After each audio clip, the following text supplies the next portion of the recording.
Hello everyone, welcome to Sanmarga classes. 9ನೇ ಪ್ರಶ್ನೆ, ಭಾರತದ ಭೌಗೋಳಿಕ ಲಕ್ಷಣಗಳು ಮತ್ತು ಪ್ರಾಗೈತಿಹಾಸಿಕ ಕಾಲ ಎಂಬಂತಹ ಚಾಪ್ಟರ್ ಇಂದ ಜಗತ್ತಿನಲ್ಲಿಯೇ ಅತ್ಯಂತ ಎತ್ತರದ ಶಿಖರಗಳನ್ನು ಹೊಂದಿರುವ ಪರ್ವತ ಶ್ರೇಣಿ ಯಾವುದು?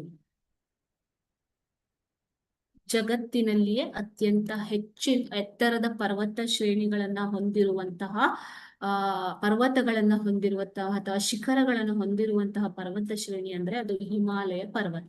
ಹಿಮಾಲಯ ಪರ್ವತದಲ್ಲಿ ಮೌಂಟ್ ಎವರೆಸ್ಟ್ ಸೇರಿದಂತೆ, ಅದೇ ರೀತಿ ಭಾರತದಲ್ಲಿರುವಂತಹ ಮೌಂಟ್ ಕೇಟು, ಕಾಂಚನಗಂಗಾ ಸೇರಿದಂತೆ ಅನೇಕ ಎತ್ತರದ ಪರ್ವತ ಶಿಖರಗಳನ್ನ ಈ ಹಿಮಾಲಯ ಪರ್ವತ ಶ್ರೇಣಿಯು ಹೊಂದಿದೆ.